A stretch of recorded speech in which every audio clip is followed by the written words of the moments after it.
It's time now for French Connections, our weekly look at the intricacies of life in France with Florence Villeneuve. Hi, Flo. Hey, Jeannie. This week you are focusing on a French sporting institution that rolls around once a year, the Tour de France, but it's actually so much more than just a cycling competition. It certainly is. The Tour de France is the world's biggest annual event, and it is, well, sporting event, I should say, and it is free to watch so long as you come and watch it along the side of the road. So traditionally, the Grande Boucle is a big loop, as it's called in French, and it's traditionally held in July.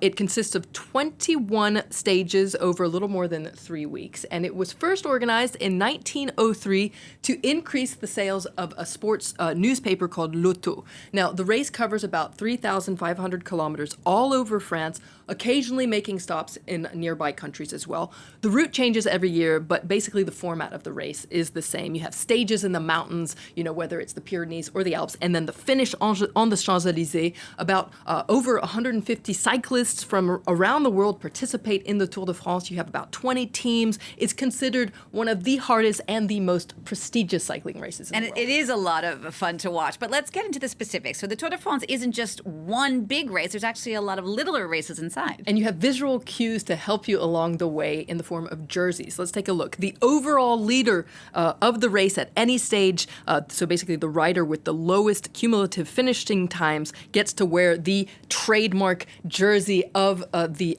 Tour de France, the maillot jaune, the yellow jersey. And as you can see, there are 3 other colored racing jerseys that you can look out for when you're watching the race. You've got the green jersey here. So this is the maillot vert. It is called the sprinter's jersey. It's for the rider with the most points because there are all these ways to get points within the race. You've got the maillot à pois rouge, the white jersey with red polka dots. This is for the king of the mountains, basically riders who are really good at climbing the mountains and winning those stages. And then you have this white jersey here. This is worn by the fastest overall rider under the age of 25. So look out for these jerseys if you're watching the race. Riders spend a lot of the time in this big pack that's known as the Peloton. It is our word du jour. It's definitely a word you will hear a lot if you're watching the Tour de France. So it literally means a little ball, but it's this big pack of riders, kind of like a flock of birds. It cuts wind drag, essentially, by 40%. It can also lead to some spectacular crashes. Now, there are 8 cyclists per team. You have the leader, and then you have les domestiques. This is another fun word that you'll hear if you're watching the Tour de France. So these are servants that are there to serve the leader. They will go get water for the leader, and they will also swap bikes if the leader has a problem. I love that concept of the servants of the main bike rider. Okay, this spectacle of Tour de France is really something that's appreciated not just in France, but all over the world. It's actually the 3rd largest sporting event globally after the FIFA World Cup and the Olympics. And Tour de France fever is global. People tune in from around the world. It's especially strong here in France, it must be said, because people come out to cheer for the riders, and they try to get as close as they can. Sometimes you see people running alongside the riders as they climb a mountain, etc. So we're talking about tens of thousands of people of all ages, of all socioeconomic backgrounds. They'll travel across France and wait hours to see the Peloton speed by. Ça fait 8 jours qu'on se prépare et on est bien content. C'est trop bien, il y a de l'ambiance, c'est la première fois que je le vois. C'est une énorme vitrine pour notre territoire, etc., notre culture. Depuis tout à l'heure, j'entends parler à peu près toutes les langues, donc les gens viennent pour ça aussi. Now, part of the reason the race is so popular is because the ambiance is so incredible. It's so electric. It's almost like a traveling circus that goes from town to town around the country. It's a real show, and in fact, one of the most popular features of the race isn't the race itself, but it's actually the publicity caravan, which precedes the race. So you have the sponsors of the race that zip by in vans and decked out floats. It's amazing, and they shower fans that have lined up along the side of the road here with promotional gifts, and it's hard to describe the rush of running to catch a hat or other French products that are thrown to fans along the side of the road. Il lance plein de trucs gratuits et c'est comme des cadeaux, des stylos, du saucisson, de la lessive, des bonbons. Du fromage, c'est trop cool. Et ça, je sais pas ce que c'est. Alors c'est la guerre pour attraper quelque chose là. C'est ça. On se bat tous.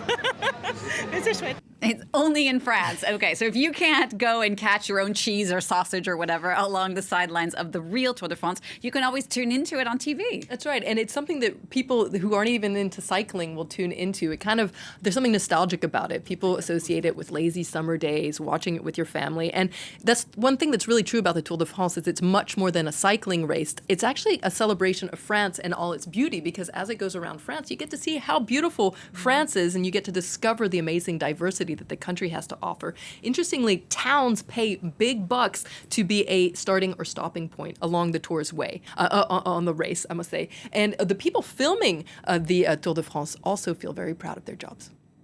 Moi, je suis très fier de faire ça, très fier de travailler sur le Tour de France et de valoriser notre pays et l'événement que je regardais quand j'étais petit avec mon grand-père. Enfin, je pense que dans toutes les familles françaises, il y a ce truc-là, cette espèce de passage de témoin d'une génération à l'autre. And Flo, just a quick word on women's cycling, because there's actually a separate Tour de France race just for women. It was held for the first time as a one-off event in 1955, and then under different names between 1984 and 2009. Over the years, though, this female race struggled with financial difficulties, limited media coverage, and sexism, it must be said. But the Tour de France Femmes made a comeback in 2022. It takes place in July after the men's race. It features fewer stages, but it is being hailed as a success story for women's sports, though, as with other women's sports, there's still a lot to be done in terms of sponsors and media attention to get people interested in it. That's absolutely true, but thank you so much for flagging it for us. So Florence Villeminot there with the latest French Connections. Don't forget, if you want to see some of the other French Connections that we've done, you can always check it out on our website. That address, france24.com. And of course, if you've got questions about France or the French, you can always tweet Flo at Flo Villeminot.